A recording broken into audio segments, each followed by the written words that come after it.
Rasulullah Muhammad sallallahu alaihi wasallam bersabda,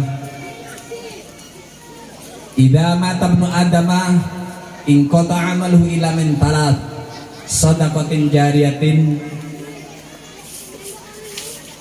aw ilmin yuntafa'u bih aw waladin shalihin yad'u lahu aw kama qala Rasulullah sallallahu alaihi wasallam."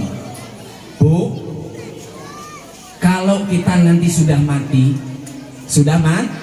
ini orang biasa itu akan putus amalnya, putus, tidak bisa mendapatkan pahala lagi kecuali tiga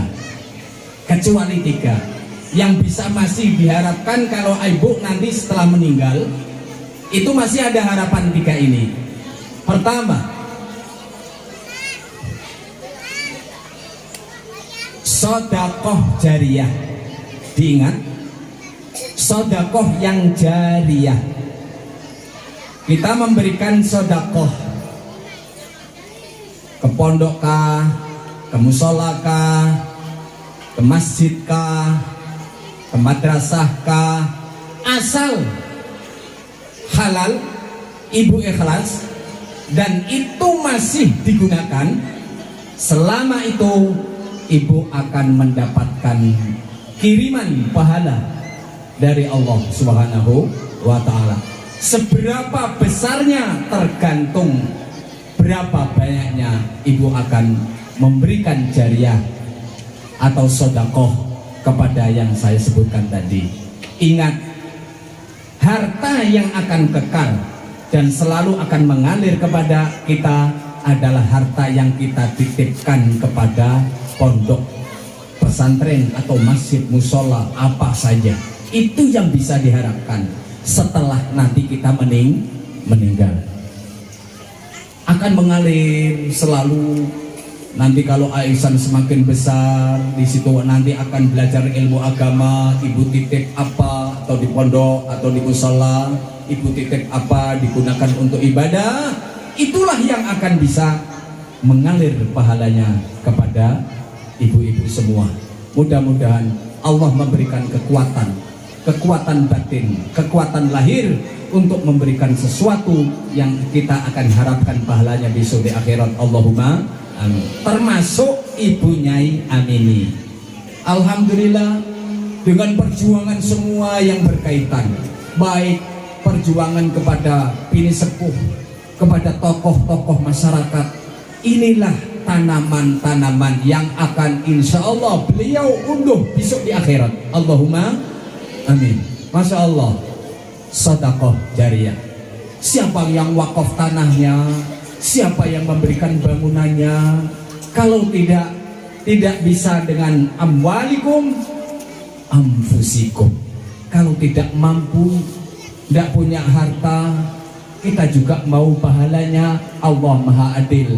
Kalau kamu sehat, tidak punya uang, kalau ada kesempatan, musola baru dibangun, masjid baru dibangun, madrasah baru dibangun, pondok baru dibangun, datang dengan secara ikhlas. Bismillahirrahmanirrahim. Curahkan kekuatan kemampuanmu untuk ngusungi pasirkah atau apakah, merapikan apakah, diniati minta ridho dari Allah Subhanahu wa ta'ala. Tidak hanya harus keluar uang. Kalau tidak punya uang, wajahidu bi amwalikum wa anfusikum. Yang kedua, waladin aw ilmin yuntafa'u bih, atau ilmu yang bisa dimanfaatkan. Satu contoh, Pak Kiai Haji Nasruddin mengajar Japane wudu, nawaitul wudu ali raf'il hadasil aswari fardhon lillahi ta'ala. Ibu Amini dulu juga begitu mengajar anak didik kita. Sekarang dilaksanakan juga. Terjadilah di situ multi level. Bu, tahu ibu multi level? Multi level tahu? Ganjaran dan ganjaran. Nanti kalau Bu Amini mengajarkan niat sholat, niat berwudu, sebelum berwudu melihat air di situ, doanya juga diajarkan. Ketika kita membasuh muka juga diajarkan doanya. membasuh kedua tangan diajarkan doanya. Terus santri yang diajarkan mengamalkan ilmu itu. Bu Amini walaupun sudah tidak bersama-sama kita, sudah mendahului kita, sudah berangkat di sana, akan mendapatkan aliran ilmu yang manfaat itu pahalanya. Amin ya robbal alamin. Bu, pilih ngilmu yang manfaat atau sedekah jariyah. Ini pakai au, tidak wa. Ketika Rasulullah disuruh milih di antara tiga ini. Kalau kita tidak mampu belajar, tidak mempunyai ilmu yang manfaat, tidak bisa mengajar, punya harta, silakan. Yang pertama, itu memang sangat berat, mengeluarkan harta itu sangat maka Rasulullah bersabda di situ, sedekah jariyah diletakkan yang di depan. Kenapa? Karena rata-rata orang merasa eman mengeluarkan harta. Akeh tunggal sedekah jariyah. Yang kedua, ilmu yang bermanfaat, yaitu mengajarkan anak didik sehingga anak didik nanti mendapatkan ilmu, dikerjakan, diamalkan.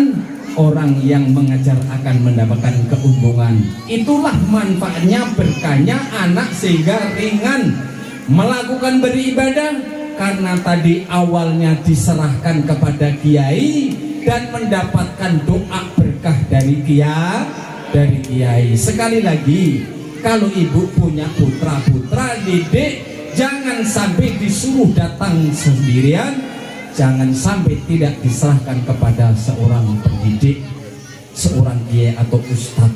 Mudah-mudahan bisa dipahami semua. Yang terakhir, awaladin salihin yad'ulah, atau sudah tidak punya harta, tidak punya ilmu, tidak bisa mengajar, mau sedekah juga gak bisa, sudahlah, anak yang terakhir ini anak, sudahlah anakmu, harapanmu satu-satunya tinggal anak. Kalau anakmu sampai lepas, blank semuanya, kacau lagi semuanya. Maka dari itu, pilihlah yang terakhir. Kalau tidak punya anak, silakan angkat anak, tapi dengan catatan mengangkat anak harus bin yang melahirkan. Jangan sampai ada bin yang di atas namakan orang yang mengangkat.